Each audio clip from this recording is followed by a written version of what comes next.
नमस्कार, सगरमाथा प्राइम समाचारमा स्वागत छ। म अनिल सुनाम। नमस्कार, म जयन्ती पुडासेनी। सबैभन्दा पहिले मुख्य समाचार। प्रधानमन्त्री देउवा 3 दिने भारत भ्रमणमा दुई देशबीचको सम्बन्धलाई अझ उचाइमा पुर्याउने सरकारका प्रवक्ता कार्कीको भनाइ।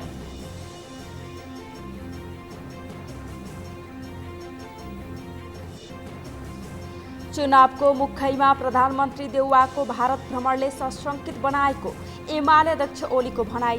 दाहाल र नेपाललाई पछि पलाएको ऐचेरूको संख्या। स्थानीय तह चुनावका लागि मतपत्रको परीक्षण छपाई सुरु। झण्डै 2 करोडको संख्यामा मतपत्र छाप्ने तयारी। दुर्गम क्षेत्रका लागि पहिले मतपत्र छापिने।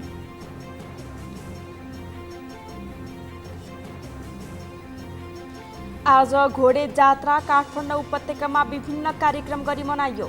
नेपाली सेनाले देखायो घोडे जात्रामा विशेष परेड। राष्ट्रपति उपराष्ट्रपति सहभागी। स्थानीय तह निर्वाचन नजिकैसँगै इजाजत पत्र प्राप्त हतियार फिर्ता गर्न सरकारको आग्रह। सरकारसँगै छैन हतियारको विवरण फिर्ता ल्याउन समस्या।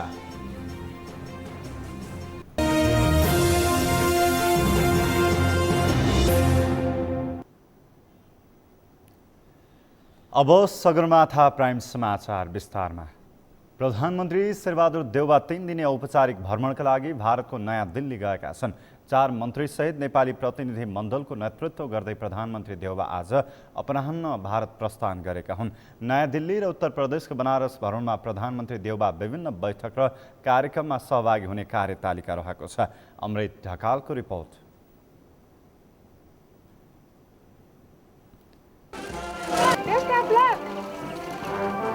कसो तिमी भनेर सम्बोधन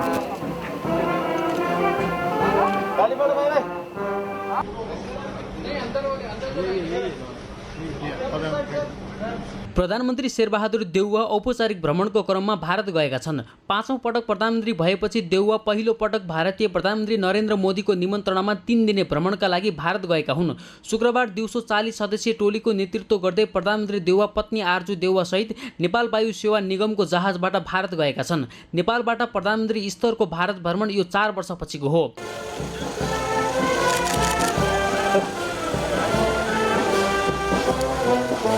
भारतमा शुक्रबार दिउँसो नयाँ दिल्ली स्थित इन्दिरा गान्धी अन्तर्राष्ट्रिय विमानस्थलमा प्रधानमन्त्री देउवालाई भारतीय रक्षा तथा पर्यटन राज्य मन्त्री अजय भट्टले स्वागत गरेका थिए। शुक्रबार नै भारतीय विदेश मन्त्री एस जयशंकरले प्रधानमन्त्री देउवासँग शिष्टाचार भेट गर्ने कार्यक्रम रहेको प्रधानमन्त्रीको सचिवालयले जनाएको छ।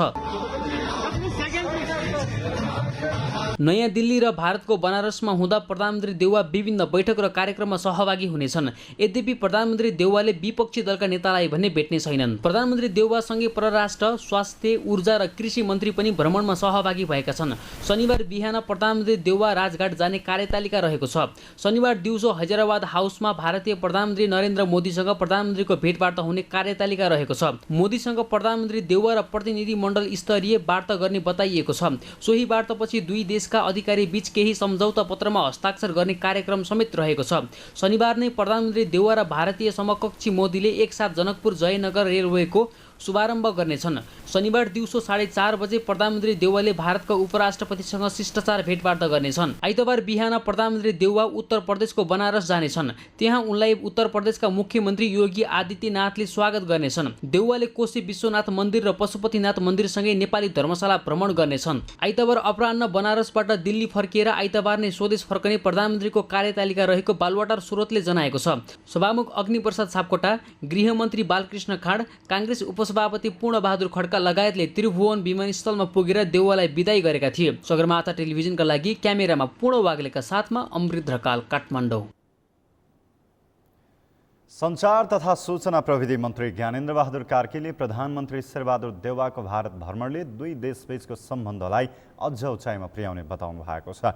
बिहिबारको मन्त्री परिषद बैठकको निर्णय सार्वजनिक गर्न शुक्रबार मन्त्रालयमा आयोजित पत्रकार सम्मेलनमा बोल्नुहुँदै मन्त्री कार्कीले प्रधानमन्त्री देउवाको 3 दिने भारत भ्रमणले नेपाल र भारत बीचको सम्बन्धलाई अझ प्रगाढ र उच्च स्तरमा पुर्याएर मुलुकको हित गर्ने बताउनु भएको हो। प्रधानमन्त्री देउवा शुक्रबार नै भारत प्रस्थान गरिसक्नु भएको छ। प्रधानमन्त्री शेरबहादुर देउवा भारतीय प्रधानमन्त्री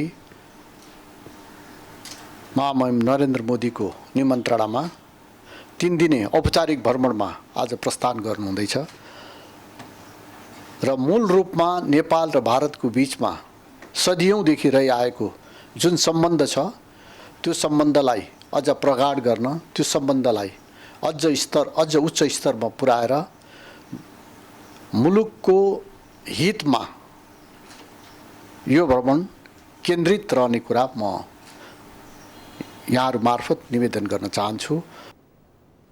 बिहिबारको मन्त्री परिषदको बैठकले अरुण 3 जलविद्युत परियोजनाको पहुँच मार्ग अन्तर्गत छ्याकुटे तिदिम खण्डको जग्गाको छुट मुआब्जा वितरण गराउने निर्णय गरेको मन्त्री कार्कीले बताउनुभयो। त्यस्तै विश्व बैंक र अन्तर्राष्ट्रिय मुद्रा कोषको संयुक्त वसन्तकालीन बैठकमा नेपालको सहभागिताको लागि अर्थमन्त्रीको नेतृत्वमा प्रतिनिधि मण्डल गठन गर्ने निर्णय गरेको छ। मन्त्री परिषद बैठकले आयोजनाको बहुवर्षीय ठेक्का सम्बन्धी दोस्रो संशोधन मापदण्ड 2078 स्वीकृत गर्ने नेपाल कम्बोडिया टिफा काउन्सिलको प्रथम बैठक भर्चुअल माध्यमबाट आयोजना गर्न स्वीकृत दिने र उत्पादनमूलक उद्योगलाई औद्योगिक प्रयोजनका लागि आवश्यक पर्ने कच्चा पदार्थ सुपारी, केराउ र मरिचलाई व्यवस्थित गर्ने सम्बन्धी पहिलो संशोधन कार्यविधि 2078 स्वीकृत गर्ने पनि निर्णय गरेको छ।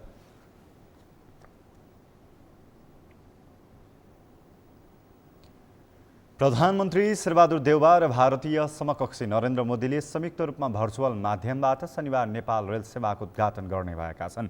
यसअघि नै सञ्चालनमा आएको सो रेल सेवा विस्तारसहित पुनः सञ्चालनमा ल्याउनका लागि र त्यसको औपचारिक उद्घाटन गर्न लागि हो। एक रिपोर्ट।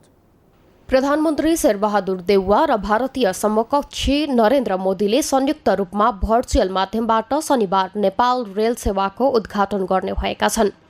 प्रधानमन्त्री देउवा र भारतका समकक्षी मोदीले शनिबार दिउँसो 12:30 बजे नयाँ दिल्ली स्थित हैदराबाद हाउसबाट सो रेल सेवाको भर्चुअल्ली उद्घाटन गर्ने भएका हुन्। नेपाल रेलवे कम्पनीका महाप्रबन्धक निरञ्जन झाले यसअघि नै सञ्चालनमा आएको सो रेल सेवा विस्तारसहित पुनः सञ्चालनका लागि ल्याउन लागि र त्यसको औपचारिक उद्घाटन प्रधानमन्त्री देउवा र भारतीय प्रधानमन्त्री मोदीले भर्चुअली संयुक्त रूपमा उद्घाटन गर्ने कार्यक्रम रहेको जानकारी दिए। त्यसका लागि जनकपुर रेलवे स्टेशनमा मण्डल निर्माण गरिएको छ। जयनगरमा अति विशिष्ट व्यक्तिहरू रहने र त्यहाँबाट प्रोजेक्टरमा दिल्लीमा हुने उद्घाटन कार्यक्रम देखाइनेछ। त्यसपछि दुवै देशका प्रधानमन्त्रीले उद्घाटन गरेपछि रेल कुर्थाका लागि प्रस्थान गर्नेछ। प्रत्येक स्टेशनमा स्कुलका बालबालिकाहरू नेपाल भारतको झण्डा लिएर रेलको स्वागत गर्नेछन्। उनीहरूलाई समेत त्यही रेलमा चढाएर कुर्था ल्याइनेछ। कुर्थामा भौतिक पूर्वाधार तथा यातायात मन्त्री रेणु कुमारी यादवले रेल चढेर जनकपुरसम्म आउने र त्यहाँ उद्घाटनको अन्य कार्यक्रम गरिने कार्यतालिका रहेको छ। भारत जाँदै हुनुहुन्छ, विभिन्न विषयमा पनि उहाँको तर्फबाट हुनेछ र त्यस सम्बन्धीमा एउटा रेल पनि इम्पोर्टेन्ट छ।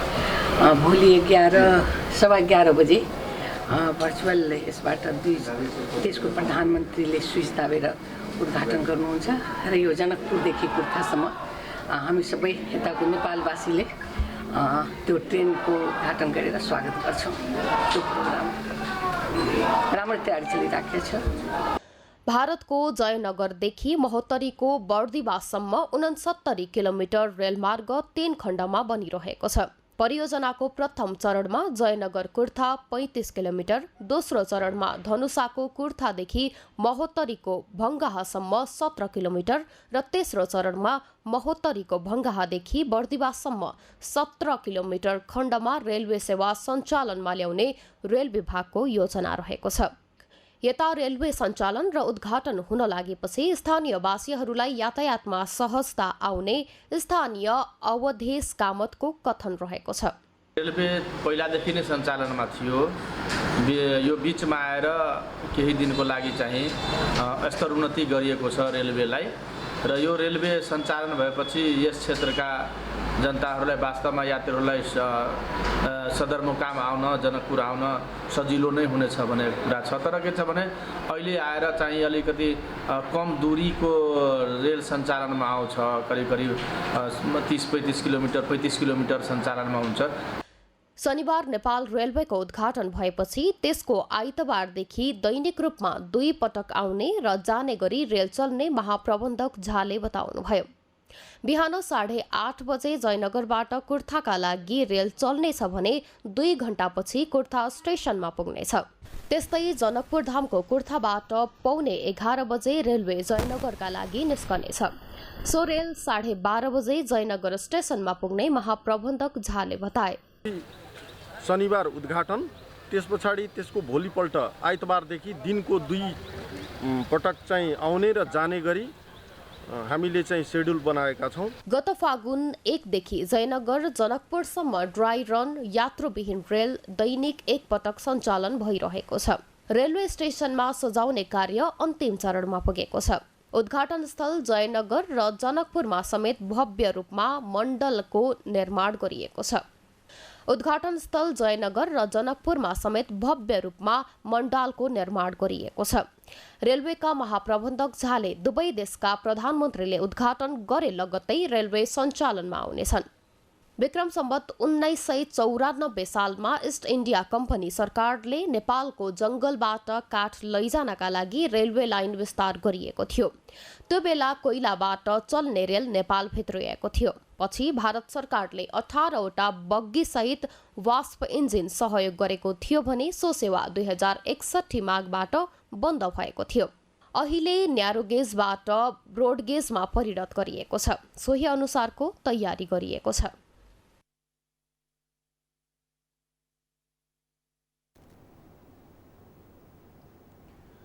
भौतिक पूर्वाधार तथा यातायात मन्त्री रेणुकुमारी यादवले स्थानीय तह निर्वाचनमा सत्तारूढ दलहरूबीच गठबन्धन गरेरै अघि बढ्नुपर्ने अवस्था रहेको बताउनु भएको छ।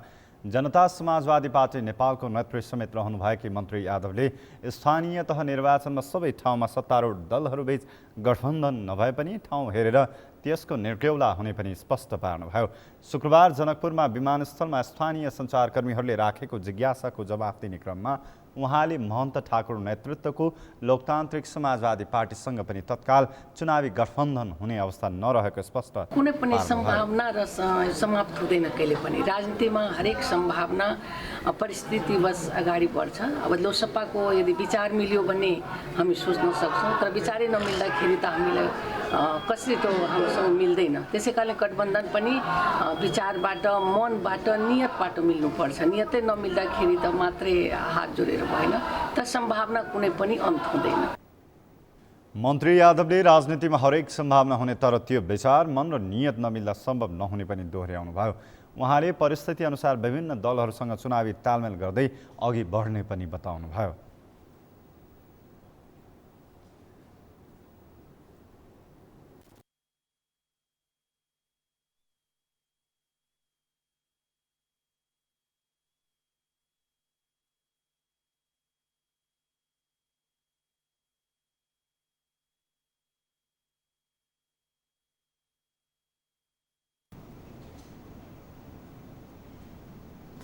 आउँदो वैशाख 30 गते हुने स्थानीय तह चुनावका लागि मतपत्रको परीक्षण छपाई सुरु भएको छ।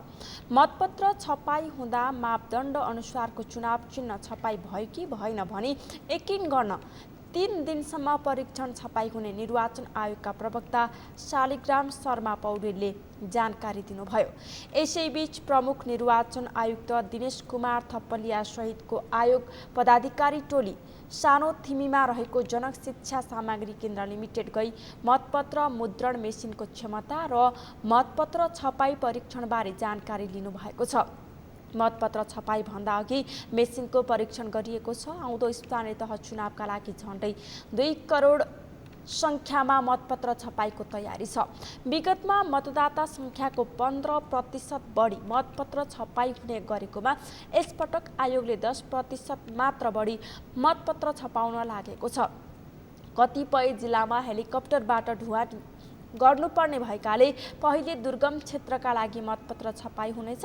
काठमाडौँ उपत्यकाका महानगर र नगरपालिकाका लागि भने उम्मेदवारी मनोनयनपछि मात्र मतपत्र छपाई गरिने आयोग स्रोतले जानकारी दिएको छ। नेपाली सेनाको सुरक्षा व्यवस्थापनमा मतपत्र छपाई कार्य हुनेछ।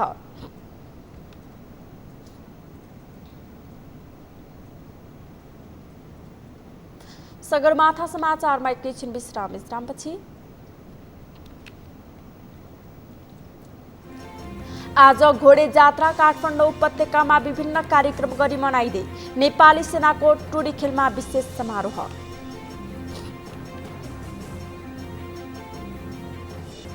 सार्वजनिक सवारी साधनमा 14% भाडा बढाउने सरकारको निर्णय। पेट्रोलियम पदार्थमा न्यूनतम 5% मूल्य घटबढ भए भाडा समायोजन गरिने। र स्थानीय तह निर्वाचन नजिकैसँगै इजाजत पत्र प्राप्त हतियार फिर्ता गर्न सरकारको आग्रह। सरकारसँगै छैन हतियारको विवरण, फिर्ता ल्याउन समस्या।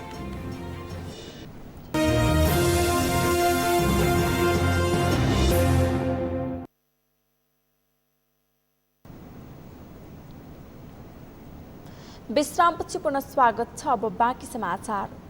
उपत्यकावासीको मौलिक जात्राका रूपमा परिचित घोडे जात्रा आज काठमाडौँमा विशेष समारोह गरेर मनाइएको छ।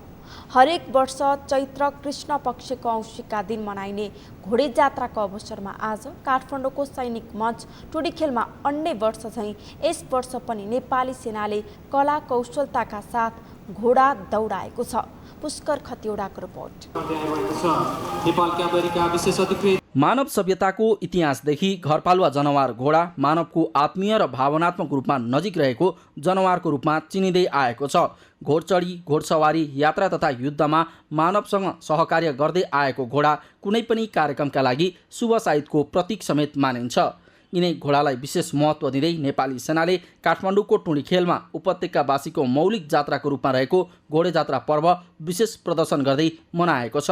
सिपाही बिन प्रसाद सुवेदी घोडा श्रेष्ठी।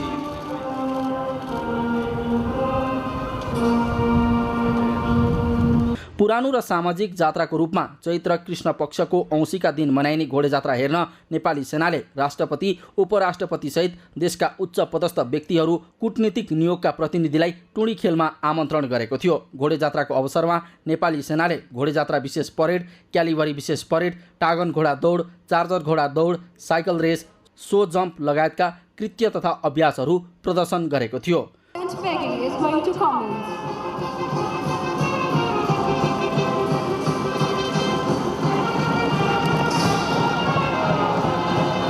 घोडसवारीका विभिन्न कला कौशलहरूमा विजेता बनेका नेपाली सेनाका प्रतियोगीलाई पुरस्कृत गरिएको थियो।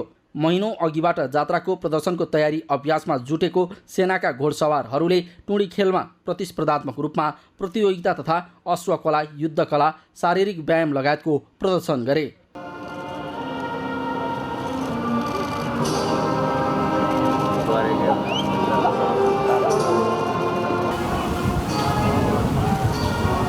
ललितपुरमा भने एउटा आँखा नदेख्ने एक्लो घोडा दौडाएर घोडे जात्रा मनाइयो। आफ्नै घोडा प्रजनन केन्द्र रहेको सेनाले भरतपुरमा प्रजनन भएका घोडालाई काठमाडौँमा रहेको नेपाल क्यालिबरीमा ल्याएर तालिम गराउँदै आएको छ। हाल सेनासँग प्रचेरियन ब्रिड, थरो ब्रिड र नेपाली रैथाने जातको पोनी गरी 3 प्रकारका घोडाहरू छन्। किम्वदन्ती अनुसार काठमाडौँको टुँडीखेलमा परापूर्व कालमा दक्षिण पूर्व स्थानमा वास गर्ने गुरुमापा नामक राक्षसले उपत्यकावासीलाई दुःख दिने र बच्चाहरू खाइदिने गरेपछि घोडाले कुल्च्याएर मारिएको थियो। सोही बेलादेखि काठमाडौँ उपत्यकामा सोही राक्षसको आत्मा दबाइराख्ने विश्वासका साथ घोडे जात्रा मनाउने गरिन्छ। काठमाडौँमा सरकारले घोडे जात्राको अवसरमा सार्वजनिक बिदा समेत दिएको छ। सगरमाथा टेलिभिजनका लागि क्यामेरामा सन्तोष अङ्कितका साथमा पुष्कर खतिवडा, काठमाडौँ।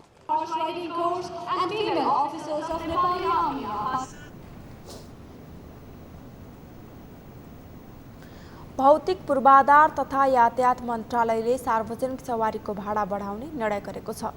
आइतबार यातायात व्यवस्था विभागले अन्तर प्रदेश रुटको सूचीसहित नयाँ भाडा दर प्रकाशित गर्नेछ। मन्त्रालय स्रोतका अनुसार यात्रुवाहक तथा मालवाहक सहित पहाडी तथा तराई क्षेत्रका भूगोल अनुसार 10 देखि 14% भाडा बढाउने निर्णय भएको छ। पेट्रोलियम पदार्थमा भइरहेको मूल्य वृद्धिलाई आधार बनाएर लामो दूरीमा चल्ने सवारीको भाडा बढाउने निर्णय भएको हो।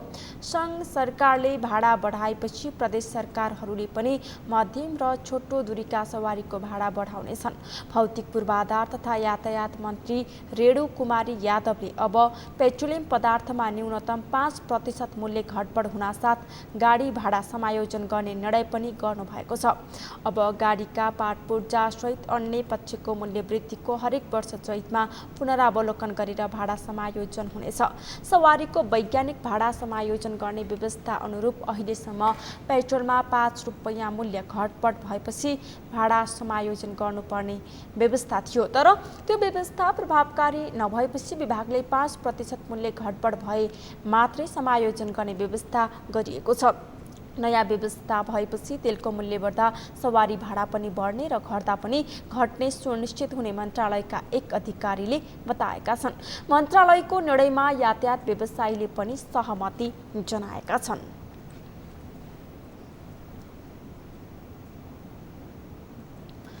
नेपालको सबैभन्दा पुरानो क्याम्पस काठमाडौँको घण्टाघरमा रहेको त्रिचन्द्र क्याम्पसमा अहिले न त पर्याप्त भौतिक पूर्वाधार छ, न पठन पाठन नै प्रभावकारी हुने गरेको छ।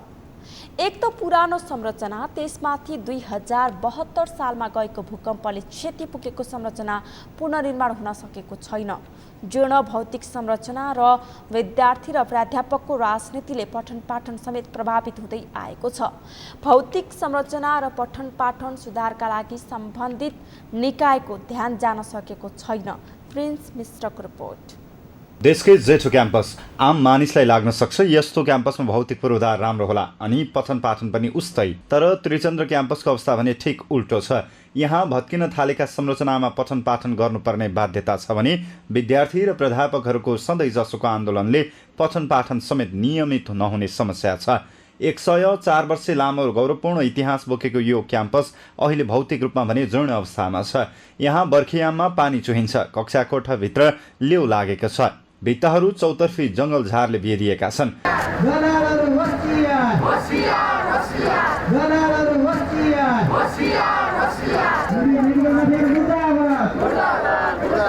2072 सालमा गएको भूकम्पका कारण जीर्णोद्धार गर्नुपर्ने संरचना अहिलेसम्म जीर्णोद्धार हुन नसक्दा जोखिम मोलेर पढ्नुपर्ने बाध्यता विद्यार्थीहरूमा रहेको छ। 100 वर्षभन्दा पनि पुरानो विश्वविद्यालयमा अब यस्तो अवस्थामा पढिरहनु परेको छ, ज्यान जोखिममा राखेर पढ्नु परेको छ होइन। कुनैमा त अब छाना पनि चुइन्छ बर्सातको बेला।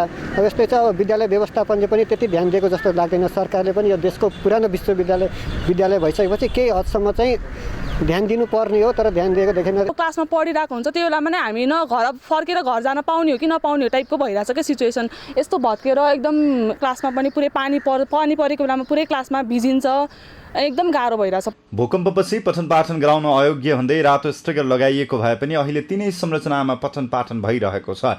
नेपालका धेरै राजनीतिज्ञ र प्रशासकहरूले अध्ययन गरेको ऐतिहासिक संरचनाको अवस्था यस्तो छ भने अन्य शैक्षिक संस्थाको अवस्था कस्तो होला सहजै अनुमान गर्न सकिन्छ। लामो समय बितिसक्दा पनि सरकारवालाहरूले जीर्णोद्धारमा चासो नदिएको क्याम्पस प्रशासनको भनाइ छ।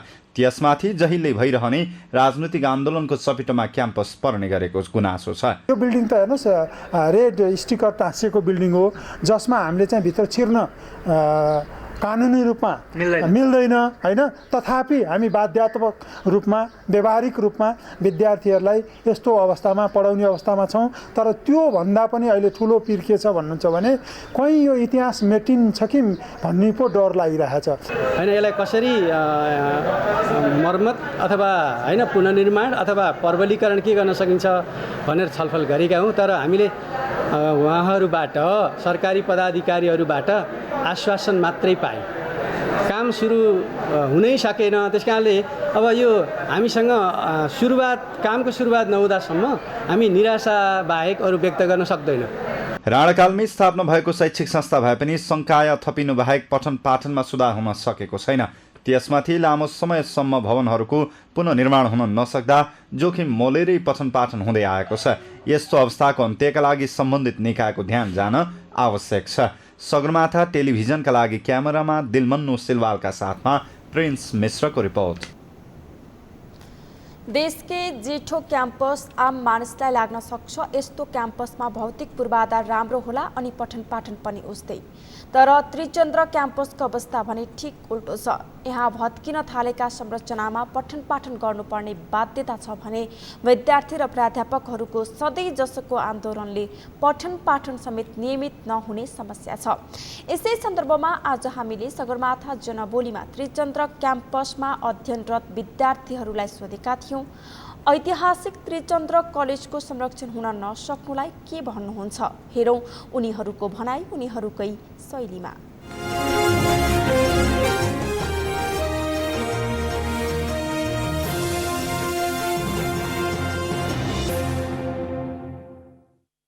को जुन यो बिल्डिङ छ घण्टाघरको बिल्डिङ र घण्टाघरपट्टि पछाडिपट्टि बिल्डिङ, यो बिल्डिङहरू अनि यसको समग्र व्यवस्थापन पनि ध्वस्त स्थितिमा छ क्या। यो हेर्दाखेरि चाहिँ हामीलाई के लाग्छ भने एउटा साहित्यिक रूपमा भन्ने हो भने चाहिँ घण्टाघरको आँसुले रानी पोखरी भरिएको हो कि जस्तो पनि लाग्छ क्या, होइन? त्यसले गर्दाखेरि चाहिँ हामीलाई चाहिँ यो समग्रमा त्रिचन्द्रलाई चाहिँ सुधार गर्नका लागि चाहिँ राज्यबाट यथेष्ट ठोस पहल हुनुपर्छ र यो यतिको कोर एरियामा रहेको ठाउँलाई चाहिँ एउटा नमुना केन्द्रीय क्याम्पसको रूपमा विकास गर्नुपर्छ भन्ने। आफू पढेको कलेज चाहिँ यही हो होइन, जानु त परेन, क्लास हुने पनि त्यही बिल्डिङमा नै हो, त्यही भएर नजाउँ भन्ने पनि अब सकिँदैन, गाह्रो छ। अनि फेरि पढ्न जाऊँ भन्दाखेरि पनि अब आफ्नो लाइफै रिस्क गरेर अब जानु जोखिमपूर्ण नै छ नि त त्यहाँ जान पनि, अनि त्यही भएर अब त्यस्तै छ अब बिल्डिङको स्थिति त। अस्ति नि धेरै भएको छैन, म अब जियोलोजी बिल्डिङमा पढ्न जाँदाखेरि मास्तिरबाट त्यो पेन्ट हुन्छ नि, पेन्ट तल झऱ्यो कि मेरो बडीमा, त्यस्तो छ कन्डिसन। अब इन्फ्रास्ट्रक्चर राम्रोसँग भएको छैन त्यहाँनिर। अनि त्यस पछाडि अलिअलि अब त्यस डेभलपमेन्ट रेनोभेसनको काम सुरु गर्दा पनि हुन्छ जस्तो लाग्छ मलाई चाहिँ। अनि यही छ होइन, हेर्न जाँदा है घाँसहरू उम्रेको होइन, कलेज जस्तो पनि छैन कि हेर्दा त होइन, त्यहाँ जाँदा होइन।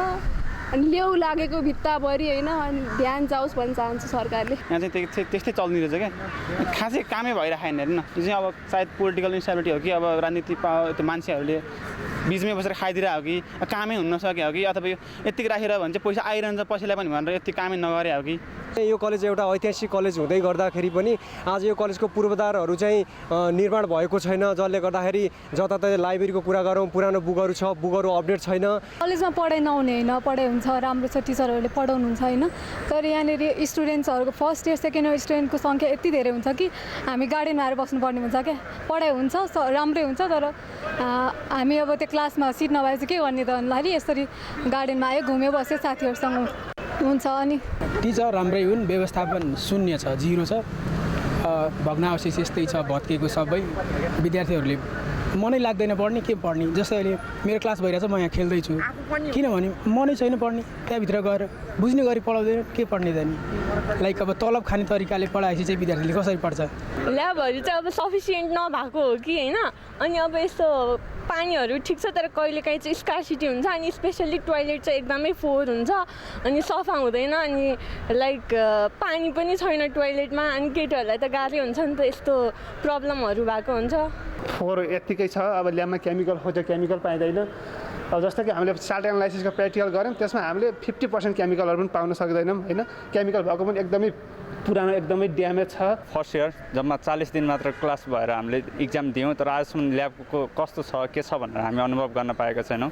प्र्याक्टिकल बिना नै हाम्रो इक्जाम गराइयो है। देशको मुटुमा जो यस्तो एउटा ऐतिहासिक कलेज छ, यसलाई चाहिँ भग्नावशेषमा जो परिणत गर्दैछ, यसमा हाम्रो गम्भीर ध्यानाकर्षण भएको छ। तत्कालै क्याम्पस प्रशासन र सरकारवाला पक्ष र राज्यले हामी तुरन्त चाहिँ जो बन्नेवाला भवन छ यसको पुनर्निर्माण गर्न आग्रह गर्न चाहन्छु। नेपालभरि के विश्वभरि नै सबभन्दा सस्तो क्याम्पस चाहिँ यो, जो सबैले एफोर्ड गर्न सक्छन्। त्यही भएर यसलाई राम्रो बनाउनु, उन्नतितिर लग्नुपर्छ र जसले गर्दा भावी आउने पुस्ताहरूलाई पनि सहज हुनसक्छ।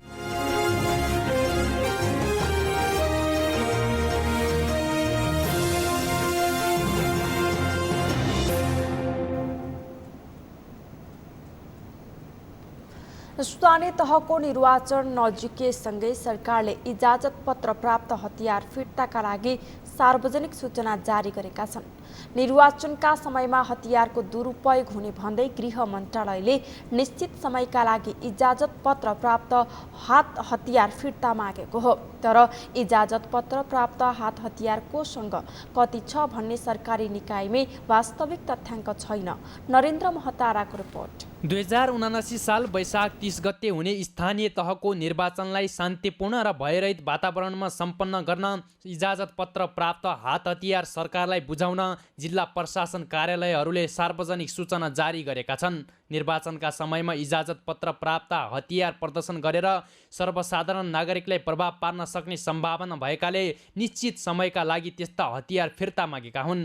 हात हतियार तथा खरखजाना ऐन 2019 का अनुसार आफ्नो सुरक्षाको लागि जुनसुकै नेपाली नागरिकले पनि जिल्ला प्रशासन कार्यालय मार्फत इजाजत पत्र लिएर तोकिएको हतियार राख्न सक्ने व्यवस्था छ। तर त्यसका लागि हतियार धनीले निश्चित मापदण्ड पुरा गर्नुपर्ने हुन्छ। अहिले सरकारले इजाजत पत्र प्राप्त हात हतियार फिर्ता गर्न सूचना जारी गरे पनि त्यसको तथ्याङ्क सरकारी निकायहरूसँग नै नभएको पूर्व प्रहरी अधिकारीहरूको भनाइ छ। सरकारसँगै हतियारको लगतै छैन हैन। सरकारले दिएको समय अवधिमा हात हतियार चाहिँ नि जति बुझाउनु पर्ने हो, लाइसेन्सवाला हात हतियार अथवा अन्य हात हतियार जति बुझाउनु पर्ने हो त्यो बुझायो बुझाएन हैन भन्ने पहिलो कुरो त अनुगमन नै चाहिँ नि हुन गाह्रो छ हैन। दोस्रो कुरो तपाईको यति धेरै हतियारहरू व्यक्तिसँग छ, लाइसेन्स मात्रै छ र लाइसेन्स बिनाका हतियारहरू त छ्यापछ्याप्ती छ।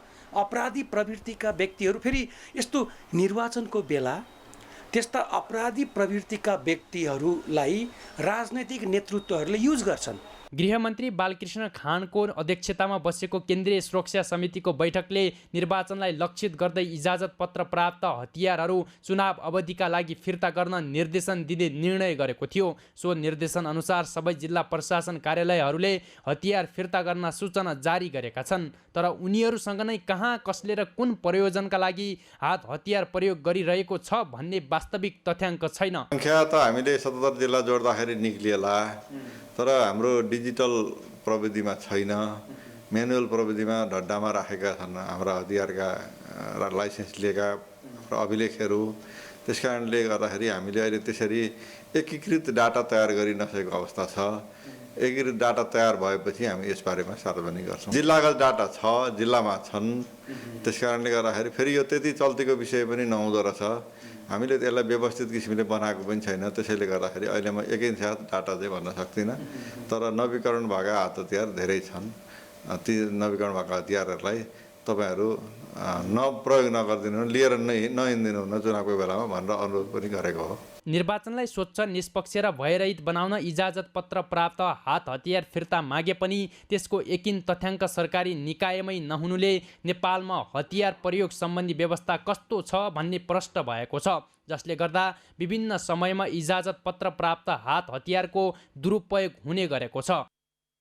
सरकारले निर्वाचनलाई स्वच्छ, निष्पक्ष र भयरहित बनाउन इजाजत पत्र प्राप्त हात हतियार फिर्ता माग्ने तयारी गरेको छ। तर देशमा कहाँ कसले र कुन प्रयोजनका लागि इजाजत पत्र प्राप्त हात हतियार प्रयोग गरिरहेको छ भन्ने यकिन तथ्याङ्क सरकारसँग छैन। सगरमाथा टेलिभिजनका लागि क्यामेरामा दिलमन्यु सिलवालका साथमा नरेन्द्र महतारा, सिंहदरबार, काठमाडौँ।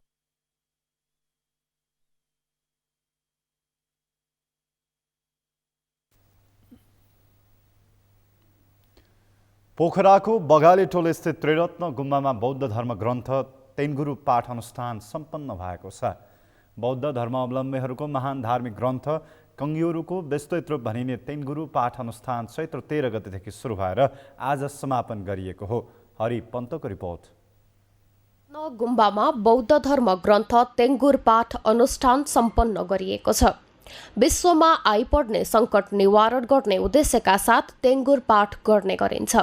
हाल विश्वव्यापी फैलिएको कोरोना महामारी र रुस र युक्रेन बीचको द्वन्द्व अन्त्यका लागि विश्व शान्तिको कामना गर्दै तेङ्गुर पाठ अनुष्ठान आयोजना गरिएको बताइएको छ।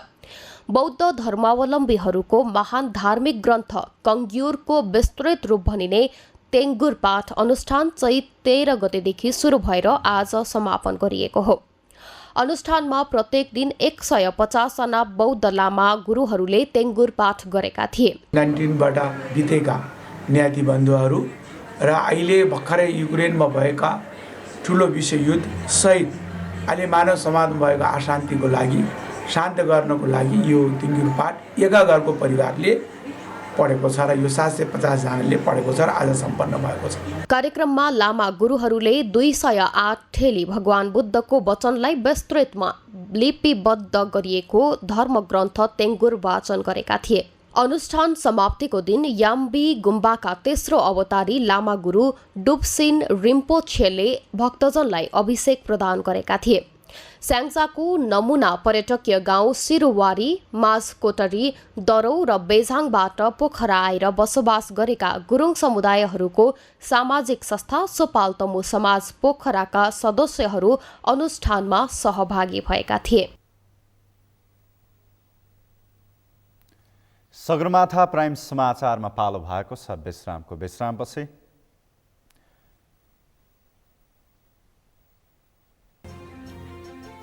दक्षिण कोरियामा वायुसेनाको लडाकु विमान दुर्घटना हुँदा 3 चालकको मृत्यु, 1 जना घाइते, तेज हावाको कारण दुर्घटना भएको आशंका।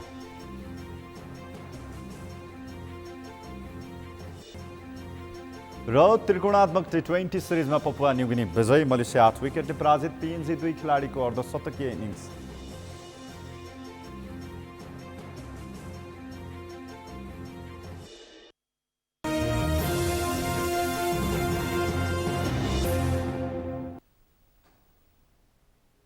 अब अर्थ समाचार।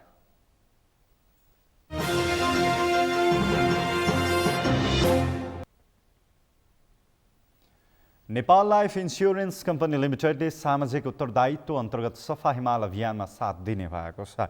बिहिबार एक कार्यक्रमका बीच नेपाली सेनासँग नेपाल लाइफले आर्थिक सहयोग गर्ने सम्झौता गरेको हो। नेपालमा पर्वतारोहणका लागि खुल्ला हिमालहरू खास गरी सगरमाथा क्षेत्रमा फोहोरका कारणले हुन गएको सौन्दर्य ह्रासलाई कम गर्न यो अभियान सञ्चालन गरिएको हो। नेपाली सेनाका सहायक रथी हिमांशु खड्काले सरकारी निकाय, गैर सरकारी सङ्घ संस्था, पब्लिक कम्पनी तथा निजी क्षेत्रहरूको सफा हिमाल अभियानमा साथ पाउनु खुसीको कुरा भएको बताउनुभयो। उहाँले नेपाल लाइफले सामाजिक उत्तरदायित्वलाई सफा हिमाल अभियान नै छनौट गरी यसको स्टेक होल्डर बन्नु खुसीको कुरा भएको बताउनुभयो। नेपाल लाइफका कार्यवाहक प्रमुख कार्यकारी अधिकृत सुशील कुमार चौधरीले विश्व मानचित्रमा नेपालको उचाइको गौरवलाई स्वच्छ र सफा हिमाली सुन्दर देशको रूपमा परिचय कायम गर्न सहयोग गर्ने कुरालाई मनन गर्दै यो अभियानमा हातेमालो गरेको बताउनुभयो।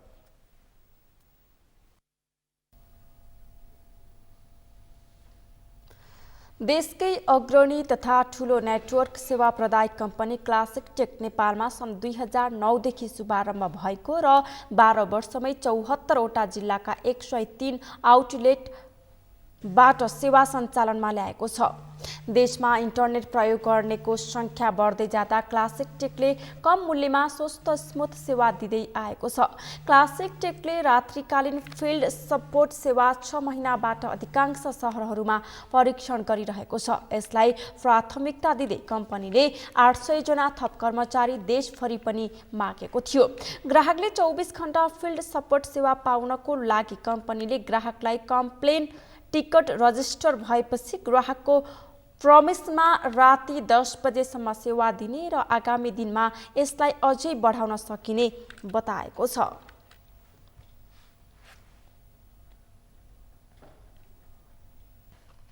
यो सँगै हामी सगरमाथा प्राइम समाचारको अन्त्यमा छौं। अन्त्यमा मुख्य समाचार फेरि एकपटक।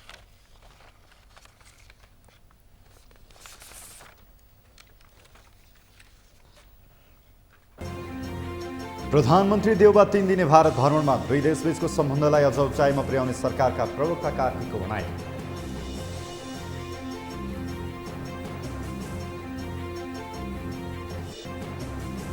चुनावको मुखैमा प्रधानमन्त्री देउवाको भारत भ्रमणले सशंकित बनाएको एमाले अध्यक्ष ओलीको भनाइ।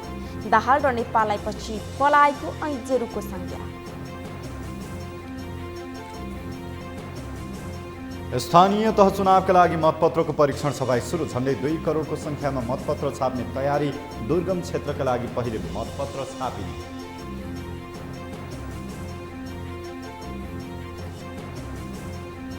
आज घोडे जात्रा काठमाडौँ उपत्यकामा विभिन्न कार्यक्रम गरी मनाइयो। नेपाली सेनाले देखायो घोडे जात्रामा विशेष परेड। राष्ट्रपति उपराष्ट्रपति सहभागी। स्थानीय तह निर्वाचन नजिकैसँगै इजाजत पत्र प्राप्त हतियार फिर्ता गर्न सरकारको आग्रह। सरकारसँगै छैन हतियारको विवरण फिर्ता ल्याउन समस्या। हौस् त सगरमाथा प्राइम समाचार अहिलेलाई सकियो। तपाईँ समाचार बुलेटिनका साथै सगरमाथा टेलिभिजनका सम्पूर्ण कार्यक्रम www.sagarmatha.tv मा पनि पढ्न र हेर्न सक्नुहुनेछ। साथै युट्युबमा youtube.com/sagarmatha.tv नेपालमा हेर्न सक्नुहुनेछ। तपाईँ हामीलाई फेसबुकमा पनि facebook.com/stv नेपालमा फलो गर्न सक्नुहुनेछ। समाचारको शिखर, नेपालको गौरव, नेपालको पहिलो न्युज च्यानल सगरमाथा टेलिभिजन हेर्दै गर्नुहोला। नमस्कार।